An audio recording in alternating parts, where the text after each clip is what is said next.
ಜನ್ಮಾದ್ಯಸ್ಯ ಶ್ರುತಿಸುನಯಮಾನೈಕವಿಷಯಾತ್ ತಂತ್ರಸ್ತಂತ್ರಜ್ಞೋ ಗುರುರಪಿ ಗುರುರ್ಯಶ್ಚ ಜಗತಾಂ ವಿಮೂಢಾಯ ತತ್ವಂ ಪ್ರಕಟಮಿಹ ವೇತ್ತುಂ ಸುಮನಸೋ ಮುಕುಂದಂ ಧ್ಯಾಯಾಮಾಪಹತ ಕುಹಕಂ ತಂ ಸ್ವಮಹಸಾ ಸರ್ವವಿಘ್ನಃ ಪ್ರಶಮನಂ ಸರ್ವಸಿದ್ಧಿಕರಂ ಪರಂ ಸರ್ವಜೀವ ಪ್ರಣೇತಾರಂ ವಂದೇ ಜಗದಂ ಹರಿಂ ಕರೋತು ಮಮ ಕಲ್ಯಾಣಂ ಹರಿರ್ಹಯಂ ಕಾವಿದಃ ಗುರುಶ್ಚ ಮಧ್ವನಾಮಾಮಿ ವರದೋಸ್ತು ನಿರಂತರಂ ವಾಣಿತೆ ಕರವಣ್ಯಂ ವತರಣೋ ಹೃದಿ ಸರ್ವದಾ ಮಧ್ವಾಕ್ಯ ಸರಣೀರ್ಭೂಯಾತ್ ಶ್ರೀಮದಾಚಾರ್ಯ ಭಾವಗ ಸಮಾಶ್ರಯೇ ಗುರುಂ ಭಕ್ತ್ಯಾ ಮಹಾವಿಶ್ವಾಸಪೂರ್ವಕಂ ನಿಕ್ಷೇಪೇ ಸರ್ವಭಾರಾಂಶ್ಚ ಗುರು ಶ್ರೀ ಪಾದಪಂಕಜೇ.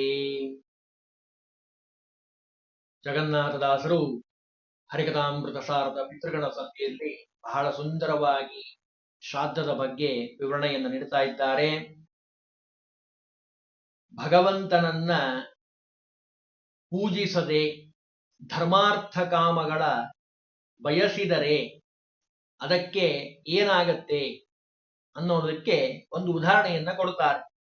ಸೂಜಿ ಕರದಲ್ಲಿ ಪಿಡಿದು ಸಮರವನ ಜಯಿಸುವೆನು ಎಂದು ನರನಂತಿ ಜಗತ್ತಿನೊಳಳು ಅಜ್ಞಾನಿಗಳು ನಿತ್ಯದಲ್ಲಿ ಶ್ರೀ ಜಗತ್ಪತಿ ಚರಣಯುಗಳ ಸರೋಜ ಭಕ್ತಿ ಜ್ಞಾನಪೂರ್ವಕ ಪೂಜಿಸದೆ ಧರ್ಮಾರ್ಥ ಕಾಮವ ಬಯಸಿ ಬಳಲುವರು. ಬಹಳ ಸುಂದರವಾಗಿ ತಿಳಿಸ್ತಾ ಇದ್ದಾರೆ. ಶ್ರಾದ್ದ ಮಾಡ್ತಾ ಇದ್ದೀವಿ. ಶ್ರಾದ್ದ ಮಾಡುವಂತಹ ಸಂದರ್ಭದಲ್ಲಿ ತಂದೆ ತಾಯಿಗಳ ಪ್ರೀತ್ಯರ್ಥಕವಾಗಿ ಅವರು ಮಾಡಿರುವಂತಹ ಉಪಕಾರವನ್ನ ಏನು ಮಾಡಿದ್ರೂ ತೀರಿಸ್ಲಿಕ್ಕೆ ಸಾಧ್ಯ ಆಗೋದಿಲ್ಲ. ಒಂದು ಉದಾಹರಣೆ ಹೇಳಬೇಕು ಅಂದ್ರೆ, ಒಬ್ರು ಮನೆಗೆ ಹೋದಾಗ ಅವರು ಶ್ರಾದ್ದ ಮಾಡೋ ಸಂದರ್ಭದಲ್ಲಿ ಬಹಳ ದುಃಖಿತರಾಗಿದ್ರು. ಶ್ರಾದ್ದ ಎಲ್ಲ ಮುಗೀತು. ಮುಗಿದ ಮೇಲೆ ನಾನು ಅವರನ್ನು ಕೇಳದೆ, ಯಾಕೆ ಇಷ್ಟೊಂದು ದುಃಖ ಪಡ್ತಾ ಇದ್ದೀರಲ್ಲ, ಎಷ್ಟು ವರ್ಷ ಆಯ್ತು ನಿಮ್ ತಂದೆ ಹೋಗಿ? ಇಲ್ಲ, ತಂದೆ ಹೋಗಿ 15 ವರ್ಷ ಆಗಿದೆ. ಇವತ್ತಿಗೂ ಇಷ್ಟು ದುಃಖ ಪಡ್ತಾ ಇದ್ದೀರಲ್ಲ, ಯಾಕೆ ಅಂತ ಕೇಳಿದಾಗ ಅವರೊಂದು ಮಾತು ಹೇಳಿದ್ರು. ನಮ್ಮ ತಂದೆ ನಮ್ಮನ್ನ ಸಾಕಿ ಸಲಹಿದ್ದಾರೆ, ವಿದ್ಯೆಯನ್ನ ಕೊಟ್ಟಿದ್ದಾರೆ, ಒಳ್ಳೆ ವಸ್ತ್ರವನ್ನು ಕೊಟ್ಟಿದ್ದಾರೆ, ಶಾಲೆಗೆ ಸೇರಿಸಿದ್ದಾರೆ, ಮದುವೆಯನ್ನ ಮಾಡಿದ್ದಾರೆ, ಚೆನ್ನಾಗಿರುವಂತಹ ಮನೆಯನ್ನ ನಮಗೋಸ್ಕರ ಬಿಟ್ಟು ಹೋಗಿದ್ದಾರೆ. ನಮ್ಮ ತಂದೆ ನಾವೆಲ್ಲ ಚಿಕ್ಕವರಿದ್ದಂತಹ ಸಂದರ್ಭದಲ್ಲಿ ಆ ಕರ್ತೃ ಹೇಳಿದಂತಹ ಮಾತು, ತಾವು ಗಂಜಿಯನ್ನ ಸೇವಿಸಿ ನಮಗೆ ಊಟಕ್ಕೆ ಹಾಕಿ ನಮ್ಮನ್ನ ಬೆಳೆಸಿದ್ದಾರೆ. ಅಷ್ಟು ಬಡತನ ಇತ್ತು ಆ ಚಿಕ್ಕ ವಯಸ್ಸಿನಲ್ಲಿ, ನಾನು ಚಿಕ್ಕವನಿದ್ದಾಗ. ಅವರು ಪಾಪ ಗಂಜಿಯನ್ನ ಸ್ವೀಕಾರ ಮಾಡಿ ನಮಗೆ ಬೆಳೆಸಿ ದೊಡ್ಡವರನ್ನಾಗಿ ಮಾಡಿದ್ದಾರೆ. ಇವತ್ತು ನಮಗೆ ಎಲ್ಲವನ್ನ ಕೊಟ್ಟಿದ್ದಾನೆ ಭಗವಂತ. ಪಾಯಸದಿಂದ ಮೊದಲುಗೊಂಡು ಎಲ್ಲವನ್ನ ಮಾಡುವಂತಹ ಯೋಗ್ಯತೆ ಭಗವಂತ ಕೊಟ್ಟಿದ್ದಾನೆ. ಆದರೆ ಇವತ್ತು ಬಡಿಸೋಣ ಅಂದ್ರೆ ನಮ್ಮ ತಂದೆ ನಮ್ಮ ಜೊತೆಗಿಲ್ಲ.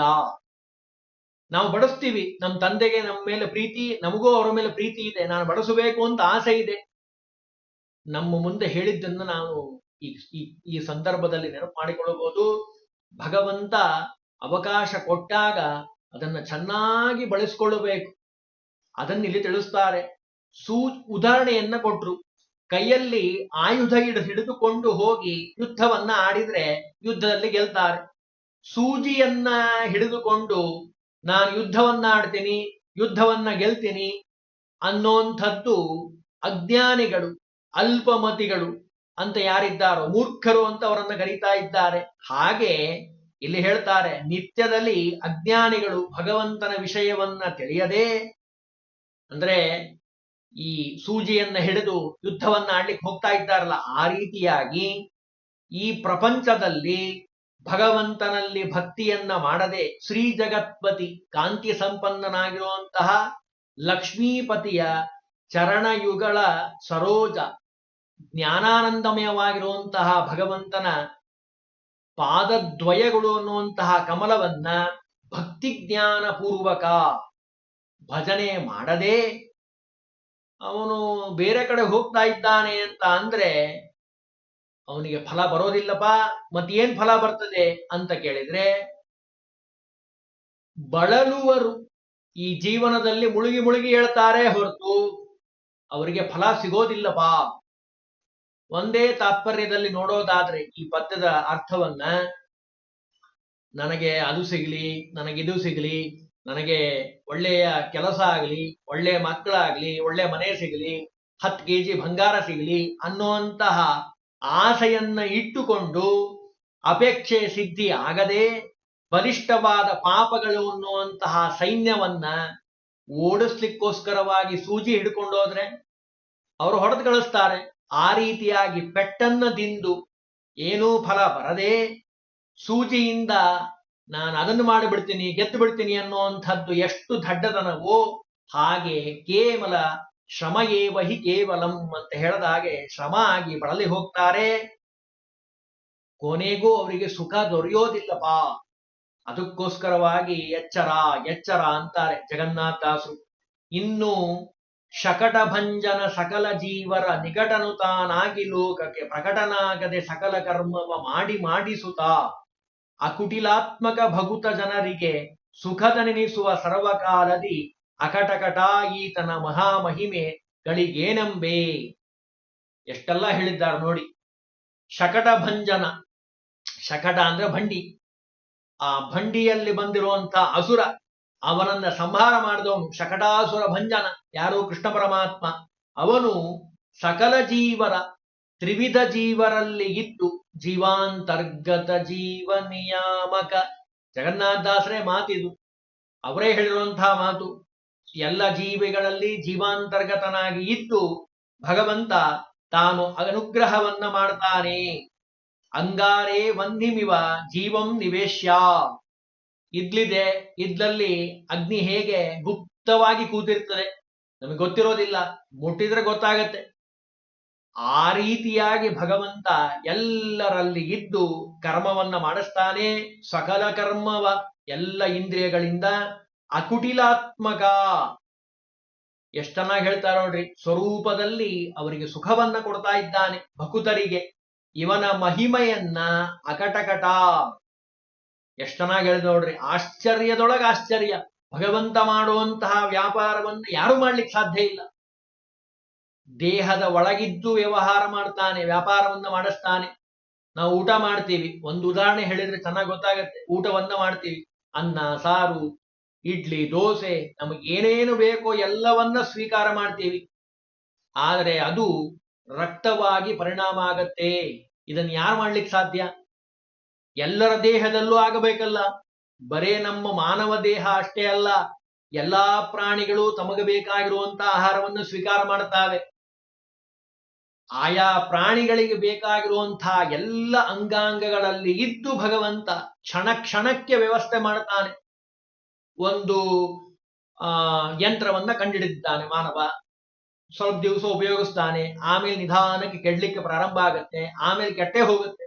ಆದರೆ ಭಗವಂತ ನಿರ್ಮಾಣ ಮಾಡಿರುವಂತಹ ಈ ಮಾನವ ಶರೀರ ಸಾಯೋ ತನಕ, ಹುಟ್ಟಿದಾಗಿನಿಂದ ಸಾಯೋವರೆಗೂ ಚೆನ್ನಾಗಿ ಕೆಲಸ ಮಾಡುತ್ತೆ.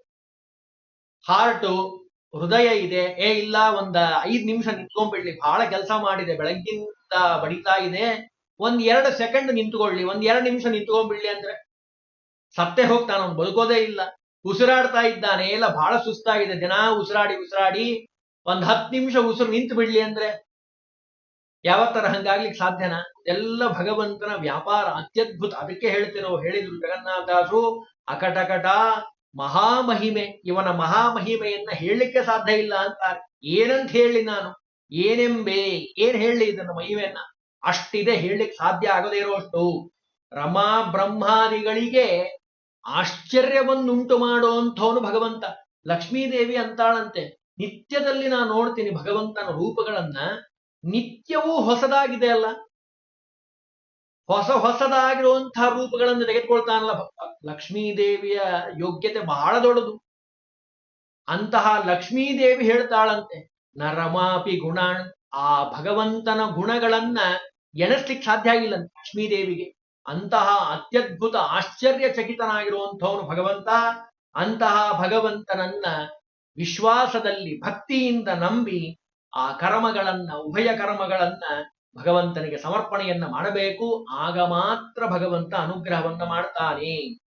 ಇನ್ನು ಮುಂದಿನ ಪದದಲ್ಲಿ ಹೇಳ್ತಾರೆ, ಶ್ರೀರಕುಮಿ ವಲ್ಲಭನು ವೈಕುಂಠಾಲಯದಿ ಪ್ರಣವ ಪ್ರಕೃತಿ ಕಿಲಾಲದಾಸನ ಮುಖ್ಯ ಚೇತನರೊಳಗೆ ನೆಲೆಸಿದ್ದು ಮೂಲ ಕಾರಣ ಅಂಶನಾಮದಿ ಬೀಲಗೈಸುತ ತೋರಿಕೊಳ್ಳದೆ ಪಾಲಿನೋಳ್ ಘೃತ ಬಿದ್ದ ತೆರನಂತೆ ಇಪ್ಪದು ತ್ರಿಸ್ಥಳದಿ. ಎಷ್ಟೆಲ್ಲ ಹೇಳಿದ್ದಾರೆ ನೋಡಿ. ಭಗವಂತ ನಾನು ನಿನ್ನೆ ಹೇಳದ ಹಾಗೆ ಪಿತೃಪಿತಾಮಹ ಪ್ರಪಿತಾಮಹ, ತಂದೆ ಅವರ ತಂದೆ ಅವರ ತಂದೆ, ಮೂರೂ ಜನದಲ್ಲಿ ಮೂರು ರೂಪದಿಂದ ಇದ್ದು ಅದನ್ನೇ ಹೇಳ್ತಾ ಇದ್ದಾರೆ. ಶ್ರೀರಕುಮಿ ವಲ್ಲಭನು ಹೇಗಿರ್ತಾನೆ ಭಗವಂತ? ಪ್ರದ್ಯುಮ್ನ, ಸಂಕರ್ಷಣ, ವಾಸುದೇವ ಮೂರು ರೂಪದಿಂದ ಇದ್ದು ಭಗವಂತ ಅನುಗ್ರಹ ಮಾಡ್ತಾನೆ. ಅದನ್ನ ಗರುಡ ಪುರಾಣದಲ್ಲಿ ಒಂದು ಮಾತು ಹೇಳ್ತಾರೆ, ಪಿತಾ ದದಾತಿ ಸತ್ಪುತ್ರಾನ್ ಗೋಧನಾನಿ ಪಿತಾಮಹ. ಎಷ್ಟೆಲ್ಲ ಹೇಳಿದ್ದಾರೆ ನೋಡಿ. ಪಿತೃಗಳ ಉದ್ದೇಶವಾಗಿ ಮಾಡುವಂತಹ ಶ್ರಾದ್ದದಿಂದ ಪಿತೃಗಳ ಅಂತರ್ಗತನಾಗಿ ವಸು ರುದ್ರ ಆದಿತ್ಯ, ಪಿತೃ ಪಿತಾಮಹ ಪ್ರಪಿತಾಮಹ, ವಸು ರುದ್ರ ಆದಿತ್ಯ, ಪ್ರದ್ಯುಮ್ನ, ಸಂಕರ್ಷಣ, ವಾಸುದೇವ ಮೂರು ರೂಪದಿಂದ ಇದ್ದು ಭಗವಂತ ಏನು ಮಾಡ್ತಾನೆ? ಒಳ್ಳೆಯ ಸತ್ಪುತ್ರರನ್ನು ಕೊಡ್ತಾನೆ. ಎಷ್ಟೋ ಜನ ಇವತ್ತು ಮಕ್ಕಳಿಲ್ಲ ಅಂತ ಒದ್ದಾಡ್ತಾ ಇದ್ದಾರೆ. ನಾವೆಲ್ಲ ನೋಡ್ತಾ ಇದ್ದೀವಿ. ಶ್ರಾದ್ದವನ್ನ ಸರಿಯಾದ ಕ್ರಮದಲ್ಲಿ ಶಾಸ್ತ್ರವನ್ನ ಹೇಳಿದ ಹಾಗೆ ಮಾಡಿದ್ದೇ ಆದ್ರೆ ಒಳ್ಳೆಯ ಸಂತತಿಯನ್ನ ಕೊಡ್ತಾ ಇದ್ದಾರೆ. ಭಗವಂತ ಕೊಡ್ತಾನೆ ಪಿತೃಗಳ ಒಳಗಡೆ ಇದ್ದು ಭಗವಂತ. ಅಷ್ಟೇ ಅಲ್ಲ, ಅವರ ತಂದೆ ತಂದೆ ಅವರ ತಂದೆ ಅವರ ತಂದೆ ಗೋಧನಾನಿ ಪಿತಾಮಹ.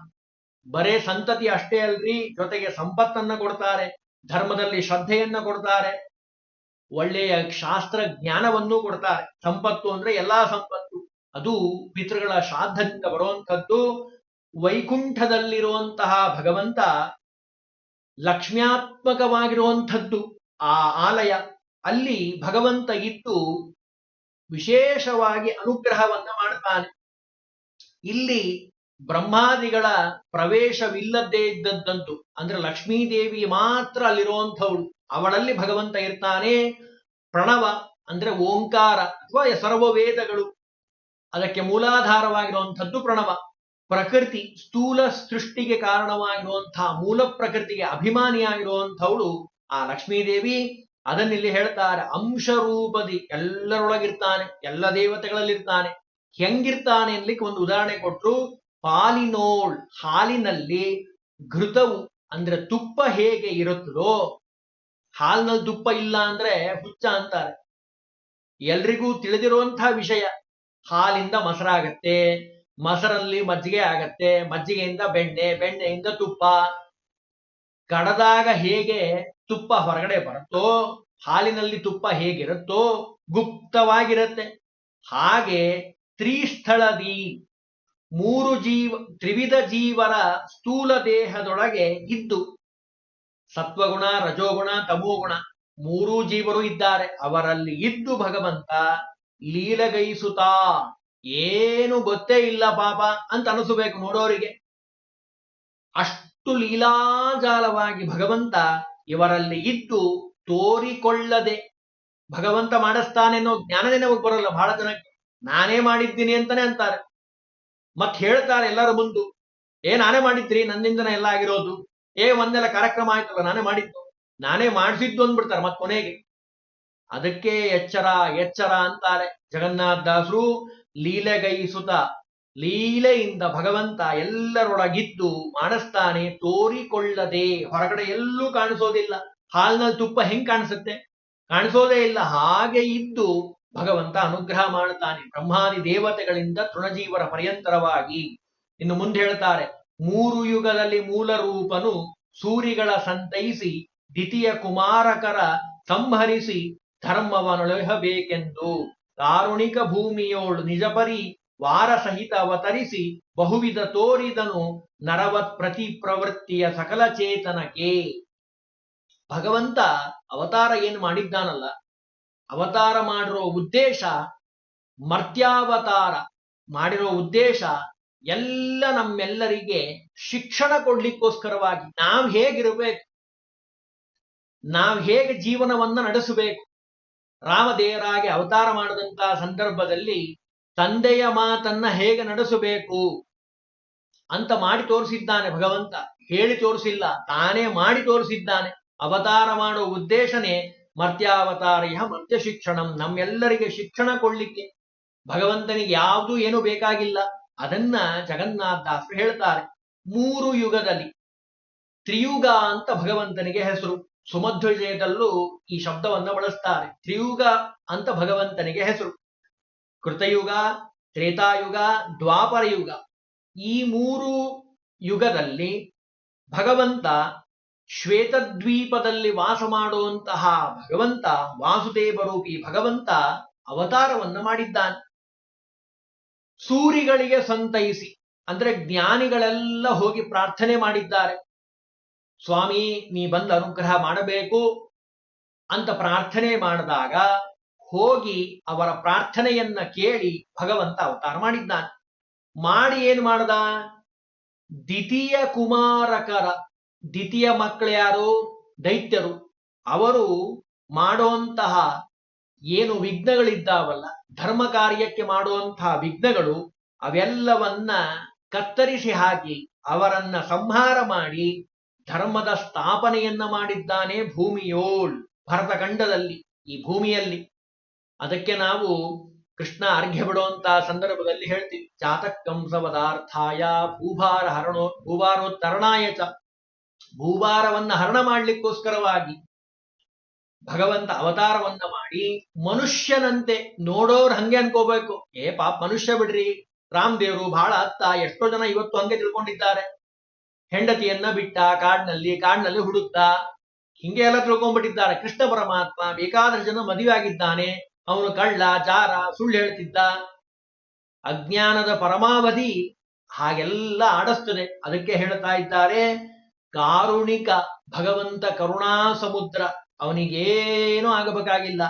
ಮತ್ ಯಾಕೆ ಅವತಾರ ಮಾಡಿದ್ದಾನೆ? ಕಾರುಣಿಕ ಭೂಮಿಯೋಳ್ ನಿಜ ಪರಿವಾರ ಸಹಿತ ಅವತರಿಸಿ, ತನ್ನ ಪರಿವಾರ ಬ್ರಹ್ಮಾದಿ ದೇವತೆಗಳು, ಭಗವಂತ ಅವತಾರ ಮಾಡ್ತಾನೆ ಅಂದ್ರೆ ಮೊದಲಾದ ಎಲ್ಲ ದೇವತೆಗಳು, ಬ್ರಹ್ಮದೇವರು, ರುದ್ರದೇವರು, ಗರುಡದೇವರು, ಇಂದ್ರದೇವರು, ಚಂದ್ರದೇವರು ಎಲ್ಲರೂ ತಮ್ಮ ರೂಪದಿಂದ ಅವತಾರ ಮಾಡಿದ್ದಾರೆ. ಒಂದೊಂದು ಯುಗದಲ್ಲಿ ಒಂದೊಂದು ರೂಪದಿಂದ. ಅದನ್ನಿಲ್ಲಿ ಹೇಳ್ತಾರೆ. ಬ್ರಹ್ಮದೇವರಿಗೆ ನೇರವಾದ ಅವತಾರ ಇಲ್ಲ, ಚಂದ್ರನಲ್ಲಿ ವಿಶೇಷ ಸನ್ನಿಧಾನ. ರುದ್ರದೇವರು ದುರ್ವಾಸರಾಗಿ ಅವತಾರ ಮಾಡಿದ್ದಾರೆ, ಇಂದ್ರದೇವರು ಅರ್ಜುನನಾಗಿ ಅವತಾರ ಮಾಡಿದ್ದಾರೆ, ಯಮಧರ್ಮರಾಜ ಧರ್ಮರಾಜನಾಗಿ ಅವತಾರ ಮಾಡಿದ್ದಾನೆ, ಅಶ್ವಿನಿ ದೇವತೆಗಳು ನಕುಲ ಸಹದೇವ, ಹೀಗೆ ಲೀಸ್ಟ್ ಹೇಳಬಹುದು ನಾವು. ಪರಿವಾರ ಸಮೇತವಾಗಿ ಲಕ್ಷ್ಮೀದೇವಿ ರುಕ್ಮಿಣಿಯಾಗಿ ಅವತಾರ ಮಾಡಿದ್ದಾಳೆ. ಅದನ್ನಿಲ್ಲಿ ಹೇಳ್ತಾ ಇದ್ದಾರೆ. ಭಗವಂತನ ಆಜ್ಞೆಯಂತೆ ಭಗವಂತ ತನ್ನ ಪರಿವಾರ ಸಹಿತವಾಗಿ ಅವತಾರ ಮಾಡಿ ಬಹುವಿಧ ತೋರಿದನು. ನರವತ್ ಪ್ರವೃತ್ತಿಯ, ಮಾನವರು ಅಂತ ಅನ್ಕೊಳ್ಬೇಕು, ನೋಡೋರು ಹಂಗೆ ಅನ್ಕೊಂಡ್ಬಿಡ್ಬೇಕು ದೇವರನ್ನ, ಇವನ್ ಬಿಡ್ರಿ ಮಾನವ ಅಂತ ಅನ್ನೋ ಹಾಗಿರಬೇಕು. ಆ ರೀತಿಯಾಗಿ ಪ್ರವರ್ತನೆಯನ್ನ ಮಾಡಿ ಸಕಲ ಚೇತನಕ್ಕೆ ತೋರಿಸಿದ್ದಾನೆ. ಮನುಷ್ಯರಂತೆ ಭಗವಂತನನ್ನ ಮನುಷ್ಯ ಅಂತ ತಿಳಿದವರೇ ಬಹಳ ಜನ. ಆ ರೀತಿಯಾಗಿ ನಟನೆ ಮಾಡಿದ್ದಾನೆ ಭಗವಂತ. ಕೃತಯುಗದಲ್ಲಿ ಮತ್ಸ್ಯ, ಕೂರ್ಮ, ವರಾಹ, ನಾರಸಿಂಹ. ತ್ರೇತಾಯುಗದಲ್ಲಿ ವಾಮನ, ಪರಶುರಾಮ, ದಾಶರಥಿ ರಾಮ. ದ್ವಾಪರ ಯುಗದಲ್ಲಿ ಕೃಷ್ಣಾವತಾರ. ದ್ವಾಪರ ಮತ್ತು ಕಲಿಯುಗದ ಸಂಧಿಯಲ್ಲಿ ಬೌದ್ಧಾವತಾರ. ಕಲಿಯುಗದ ಕೊನೇ ಭಾಗದಲ್ಲಿ, ಅಂತ್ಯದಲ್ಲಿ ಕಲ್ಕ್ಯಾವತಾರ. ಹಾಗಾಗಿ ಈ 10 ರೂಪಗಳ ಚಿಂತನೆಯನ್ನು ನಿತ್ಯ ನಿರಂತರವಾಗಿ ಯಾರು ಮಾಡ್ತಾರೋ ಅವರಿಗೆ ಭಗವಂತನ ಅನುಗ್ರಹ ಆಗ್ಲಿಕ್ಕೆ ಸಾಧ್ಯ ಅಂತ ಜಗನ್ನಾಥದಾಸರು ಹೇಳ್ತಾರೆ. 3 ಯುಗದಲ್ಲಿ ಮೂಲ ರೂಪನು ಸೂರಿಗಳ ಸಂತೈಸಿ, ಜ್ಞಾನಿಗಳು ಪ್ರಾರ್ಥನೆಯನ್ನ ಮಾಡಿದಾಗ ಬ್ರಹ್ಮಾದಿ ದೇವತೆಗಳು ಹೋಗಿ ಪ್ರಾರ್ಥನೆ ಮಾಡಿದ್ದಾರೆ. ಆಗ ಭಗವಂತ ಅವತಾರಗಳನ್ನು ತೆಗೆದುಕೊಂಡು ಬಂದಿದ್ದಾನೆ. ದ್ವಿತೀಯ ಕುಮಾರಕರ ಸಂಹರಿಸಿ ಎಲ್ಲ ದುಷ್ಟರನ್ನ ಸಂಹಾರ ಮಾಡಿ ಧರ್ಮ ಸಂಸ್ಥಾಪನಾರ್ಥಾಯ ಸಂಭವಾಮಿ ಯುಗೇ ಯುಗೆ. ಕೃಷ್ಣನ ಮಾತೆ, ಕೃಷ್ಣ ಪರಮಾತ್ಮನ ಗೀತೆ ಮಾತನ್ನೇ ಜಗನ್ನಾಥದಾಸರು ಇಲ್ಲಿ ಹೇಳ್ತಾರೆ. ಕಾರುಣಿಕ ಭೂಮಿಯೋಳ್ ನಿಜ ಪರಿವಾರ ಸಹಿತ ಅವತರಿಸಿ, ಪರಿವಾರ ಸಮೇತನಾಗಿ ಬಂದಿದ್ದಾನೆ ಭಗವಂತ ನಮ್ಮೆಲ್ಲರ ಮೇಲೆ ಅನುಗ್ರಹ ಮಾಡಲಿಕ್ಕೋಸ್ಕರವಾಗಿ. ತೋರಿದನು ನರವತ್ ಪ್ರವೃತ್ತಿಯ ಸಕಲ ಚೇತನಗೆ. ಮನುಷ್ಯನಾಗಿ ಹುಟ್ಟಿದಾಗ ವ್ಯಕ್ತಿ ಹೇಗೆ ಧರ್ಮಾಚರಣೆಯನ್ನ ಮಾಡಬೇಕು, ಕರ್ಮಗಳನ್ನ ಮಾಡಬೇಕು, ಸಂಧ್ಯಾ ವಂದನೆ ಮೊದಲಾದ ಕರ್ಮಗಳನ್ನ ಹೇಗೆ ಮಾಡಬೇಕು, ದೊಡ್ಡವರು ಬಂದಾಗ ಹೇಗೆ ಗೌರವಿಸಬೇಕು, ನಮಸ್ಕಾರವನ್ನ ಮಾಡಬೇಕು, ಗುರುಗಳಲ್ಲಿ ಹೋಗಿ ಅಧ್ಯಯನವನ್ನ ಹೇಗೆ ಮಾಡಬೇಕು. ಸಂದೀಪಿನಿ ಆಚಾರ ಹತ್ರ ಹೋಗಿದ್ದ ಭಗವಂತ ಕೃಷ್ಣ ಪರಮಾತ್ಮ. ಭಾಗವತದಲ್ಲಿ ವಿಸ್ತಾರವಾಗಿ ಹೇಳ್ತಾರೆ. ಭಗವಂತನಿಗೆ ಜ್ಞಾನ ಬೇಕಾಗಿದೆ. ಜ್ಞಾನಕ್ಕೆ ಅಭಿಮಾನಿಯಾಗಿರುವಂತಹ ವಾಯುದೇವರ ತಂದೆ ಭಗವಂತ. ಲಕ್ಷ್ಮೀಪತಿ ಭಗವಂತ 64 ವಿದ್ಯೆಗಳನ್ನ ಭಗವಂತ ಅಧ್ಯಯನ ಮಾಡಿದ. ಎದಕ್ ಬೇಕಾಗಿದೆ ಭಗವಂತನಿಗೆ? ಏನು ಬೇಕಾಗಿಲ್ಲ. ನಮಗೆ ಒಂದು ಪಾಠವನ್ನ ಕಲಿಸ್ಲಿಕ್ಕೋಸ್ಕರವಾಗಿ, ಶಿಕ್ಷಣ ಕೊಡ್ಲಿಕ್ಕೋಸ್ಕರವಾಗಿ ನಾವು ಹೀಗಿರಬೇಕು, ನಾವು ಹೇಗಿರಬೇಕು ಅನ್ನೋದಕ್ಕೆ ತೋರಿಸ್ಲಿಕ್ಕೋಸ್ಕರವಾಗಿ ಭಗವಂತ ಈ ರೀತಿಯಾಗಿ ಮಾಡಿ ತೋರಿಸಿದ್ದಾನೆ ಅಂತ ಹೇಳಿ ಜಗನ್ನಾಥದಾಸರು ಈ ಪದ್ಯಗಳಲ್ಲಿ ತಿಳಿಸ್ತಾ ಇದ್ದಾರೆ.